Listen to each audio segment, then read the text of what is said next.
You were born with individual strengths and a unique purpose. Don't let fears, false beliefs, or life's happenings diminish your influence. It's time to live and lead for impact. Host Kirsten Ross, expert of transformation, will help you defeat the drama and overcome the trauma that can stop you in your tracks. You'll gain focus, find confidence, and take bold action. Unleash passionate, purposeful you. Let's go. Welcome to Live and Lead for Impact. I'm Kirsten Ross, your host, and this is episode 283. Today, I have Natasha Miller with me, and she is not your average CEO. She sits at the helm of Entire Productions, the go-to experience design, event, and entertainment production company in San Francisco, and has been on the Inc. 5000 list of fastest growing companies in America for 3 years in a row. Her passion and commitment to giving back drives invariable contributions and participation with numerous charitable organizations. Natasha also performs as a jazz vocalist and a trained classical violinist. Natasha is a proud graduate of Goldman Sachs 10,000 Small Businesses and has studied entrepreneurship at the Harvard Business School and MIT, and is member of the Recording Academy, ASCAP, San Francisco Travel and Meeting Professionals International. She resides in San Francisco, California, as a member of the board of EO, which is Entrepreneurs Organization. Welcome, Natasha. That is quite an intro. Thank you, Kirsten. So tell me, Natasha, of all the things, and I am like really intrigued by this Recording Academy, Grammys, and the jazz vocalist and trained classical violinist. So the Grammy situation, is that the vocalist or the violinist? I have 7 CDs out as a jazz vocalist. I do play the violin on most of them. I'm just looking at my wall with all of them. Wow. Up there. Yes. That's awesome. I'm a voting member of NARAS, which is the National Academy of Recording Arts and Sciences, which puts on the Grammys. Wow. Well, that's super exciting. I must say I've never met anyone. And here I am thinking either or. Well, of course you sang and played the violin on your CDs. So that's awesome. Well, so tell me more about all the amazing work that you're doing and the impact that you're working to make in the world. There's so much that I'm doing. And honestly, I think I'm doing too much. I'm a little bit on the I'm burned out mode, but I just released my memoir. I know a really good coach that can help you clarify skill. But anyway, so go ahead. Slept all weekend. I just released my memoir, and it was an incredible push for the launch. I did over a 25-point marketing plan, got on the bestseller list for USA Today and Wall Street Journal, and the opportunities that are coming from it for me to speak and give my, tell my story are just amazing. And yes, it feels good to me, but really the impact that I'm making is that I think, and it's going to be a while before I know for sure, I think this book that I wrote is helping people, give them a voice and give them confidence to be more vulnerable, more honest and real in their interpersonal relationships and their business relationships. Again, I'm not quite sure what the end result will be, but I'm really amazed at the feedback I'm getting. And here's the second caveat. I'm really amazed at how many men are reading this book, The Story of My Life, and sending me pictures of underlined and highlighted and circled text. And someone from Arizona wrote, "This is the book I wish I had the courage to write." So it's a pretty overwhelming feeling right now that I'm having. Oh, that's so amazing. Yeah. And there's nothing better than seeing that dog-eared, highlighted, written all over a book, when your baby's out in the world. So tell me a little bit about, of course, we probably won't have time. Get the book if you want to hear the whole life story. But what are some of the highlights and what is it that people are loving about the book? Well, I think the highlights for the people loving the book are actually the negative inflection points and how raw and honest and vulnerable I am in saying things that people just don't say out loud to each other. I do know that there are a couple of things in the book where I wrote them, it's out there for the world to read, and I hadn't even told my best friend or my therapist about them. So it's funny that I would keep that from those 2 closest confidants, but then unleash it for the world to read. And I think it's that is getting people's attention. And we all have secrets. And in fact, I have some secrets that I didn't reveal in the book.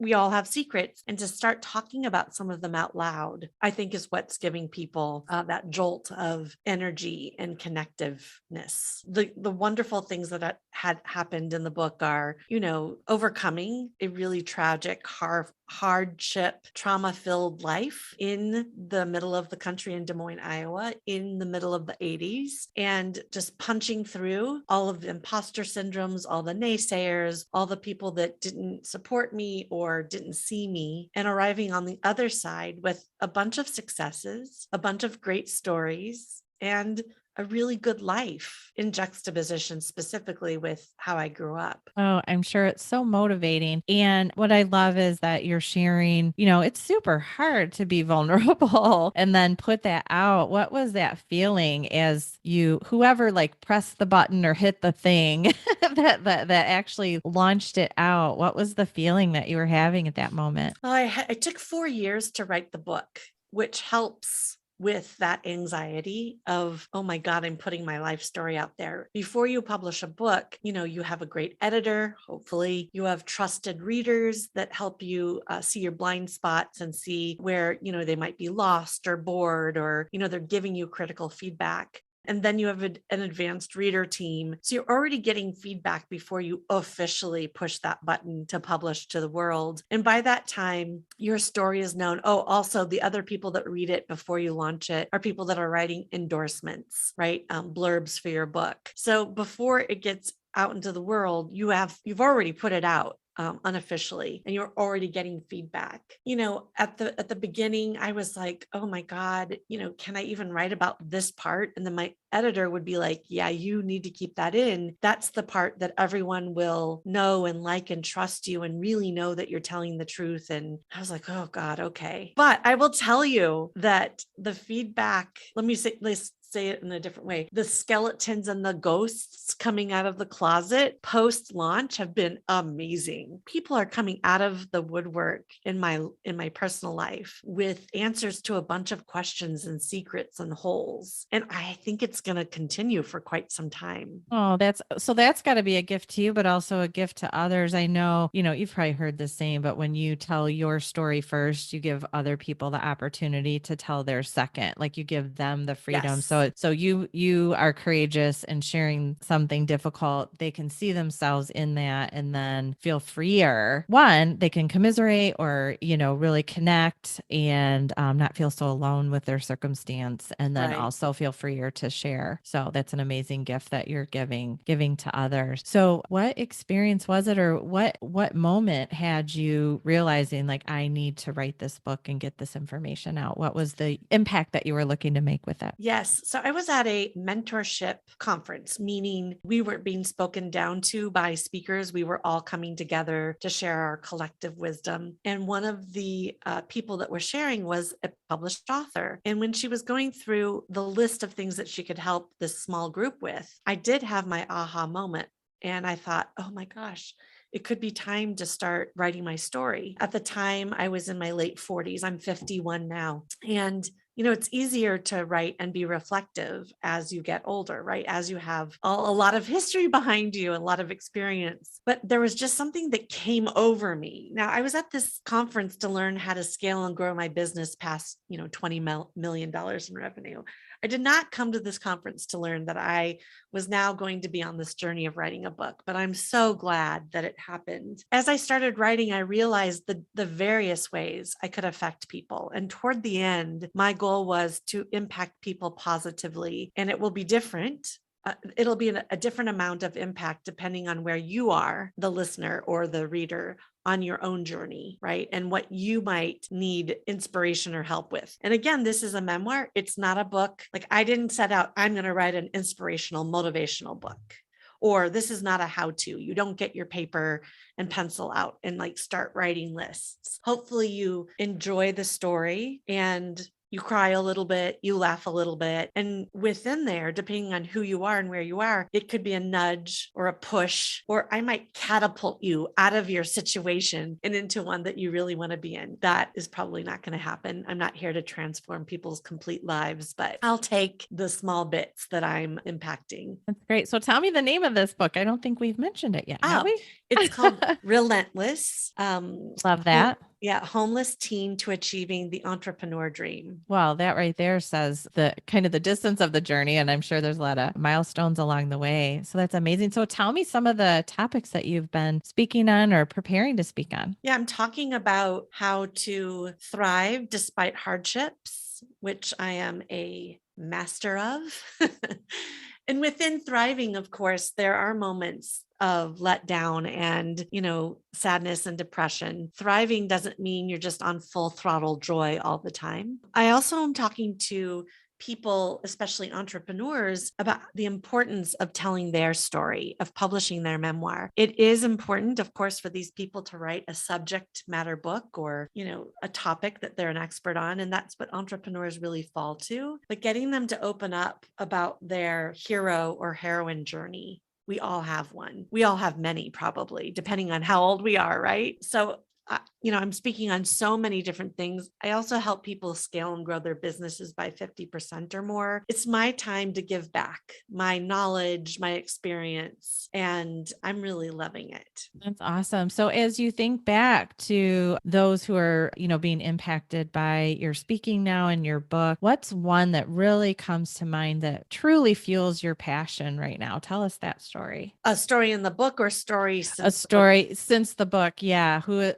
Of a transformation that someone's been through. Yep. I'm hearing hope from people. I'm hearing from them their deepest, darkest secrets that they may have only said out loud once, or if they've said it to me, that they're getting the feedback from me that they would hope to get from somebody else. It's been interesting. And it's hard also for me to hear these horrific stories from people. You cannot judge a book by its cover. If you look at me and any pictures of me, or you read that bio that you read, you would never know the backstory. And I think it's similar. Now, not all people have been abused or abandoned or lived in a homeless shelter. Those are pretty extreme cases, but people have their own version of hardships that they may not have been sharing. And I think that is the biggest gift, is to hear people open up to me and then, hear them reflect what I hoped that they would take away. And that is, God, if she can do what she did, I can definitely do what I want to do. Yeah, that's awesome. So I think right now we can talk, this next question can be around the book or even starting and becoming such a wildly successful entrepreneur. But what has been your biggest internal or external challenge that you've had to overcome, and how did you overcome it? Yeah, external challenge was actually that for the first 10 or 12 years of my business, I didn't focus on it as a very serious business. It was successful. It was a lifestyle business, and I didn't arm myself with the information that I could have had access to lay a very firm foundation as an entrepreneur and business owner. I was winging it, and I was proud of winging it. What I didn't know was, while winging it, I was shooting myself in the foot for growth. And when I finally, in 2015, I did the Goldman Sachs 10,000 Small Businesses program and learned all the things that I was doing right? That, of course, there were some things going right, and all the things that I wasn't being efficient at. And when I started putting those into play, my business grew 65% year over year. So, to recap, having access and finding access to the information of people that have done it before you has been a critical thing that I overlooked. And I may not have been ready as an entrepreneur or as a person to delve into that at that point. That's great. I think that's such good advice too. Yeah, we can, muscle our way through making whatever happen that we want to make happen, or we can learn from others and just quicken the pace a little bit, kind of overcome, like work through learn from their mistakes, kind of a thing. Yeah. And implement. Yeah. I like to say recently, I've discovered this. I know a hack. I know a shortcut. Do you want to know what the shortcut is? Do the work. It really is the shortcut. Yeah. Oh, you don't have a click a button thing? So tell me, how do you stay motivated and moving during tough times? Well, the main thing that I've grown to understand is that when something happens where I don't feel good or something has actually happened to me that is negative, to not super overreact. Your first reaction is going to be a knee-jerk reaction. And I don't think we can take that away from ourselves, and we shouldn't. But then to deep breathe, but then know that it will pass, right? There may be some things that you have to do to alleviate and mediate the situation. But if you get a good night rest or you wait a few days, that it won't feel so dire. And knowing that for sure is a great way to, I guess, mitigate those horrible ups and downs. So it makes it a little flatter. Well, I think we, in this instant gratification world that we live in, and also when you're up against something, whatever that something is, it can be so difficult to just have patience and, rest with it a minute and contemplate and think about next moves versus like, I just want all of this resolved right now. I want to fix it. I want to just take some kind of action. And yeah, so having the patience to sit. Taking action is great, but spiraling down and letting it get you completely down is not necessary. It's a waste of time, I think. And believe me, I've wasted lots of time doing that exact thing and wallowing in the sadness or the depression or the negative thing that happened. And I just now know, do the best you can, chin up, focus on some good things, rest, and it all does work out in the end somehow. That's just the nature of life. And give yourself grace. Yeah. Yeah. I definitely, I think we all need to do that often. So tell me what words of wisdom you have for others who are, maybe they're just starting on the journey of making their own impact. What words of wisdom do you have for them? Oh, you probably don't know yet what the impact is that you will have on others. And it's an exciting journey to be on. I didn't realize the impact that I was going to have on people, and the impact, the positive impact for me and hopefully for others, is so much more satisfying than, let's say for the book specifically, than the number of books sold, than the bestseller lists, than the awards. And it's the feedback and the knowing that I am making waves in the world that is just the most exquisite. And, if I had put my stamp on what this book was about and what I'm about in the world, and then just stuck with that, I would have been missing out on seeing what other people's interpretation of me and what I can offer them are. So if you're just starting out, you can definitely have ideas of what impact you're going to make. But don't be surprised, or be surprised when you see that it's also other things. I like that. And because sometimes too, we can miss some of the impact. So be flexible, I think, is kind of what you're saying of the impact that you might make. And also, man, never forget that ripple effect, because sometimes things might appear small or, oh man, I wanted to do this big, huge thing. But sometimes it just takes time. I have a great example of that, Kirsten. Oh, yeah, go. I went, after becoming a bestseller and having 2 huge launches and like all the bells and whistles and Klieg lights and, feeling myself, I went to our local WeWork where our office used to be and did a book signing, and not many people came. And I was like, oh, okay. But 3 people came and 3 people bought the book. And one of those people was a guy from Poland who, we had a one-on-one meeting. I signed his book. He read it. He had a very similar reaction as to a lot of people. And he said, Natasha, this has to be translated in both Polish and Ukrainian. I will help you. And so now he's helping me get the book translated, having me go over and speak in Warsaw and the UK. So can you believe that? If I would have shoo-shooed like, oh, only, a handful of people showed up and only 3 people bought the book. Oh my God, I would have been missing this incredible opportunity, not just this opportunity to have it translated and be able to boast about that, but he sees this book being able to help people in his home country and the Ukraine, we do not say the Ukraine, which will fill me up if I can be some sort of service to those people. Amazing. Yes. And yeah. And, and you were just talking about like getting down in the dumps or getting down on yourself. And when we focus on numbers or volume or comparisons or all of that, that absolutely could have potentially been a moment where you're just, like, oh, let me dip into my bed for the next week because only 3 people came. But man, the power of one of those people, and who knows what's going to happen with the other 2 as well. I know. But what an amazing opportunity. Yeah. And yes, Ukraine definitely needs uplifting and all of that. So that is, wow. Yeah. I love that story. That is great.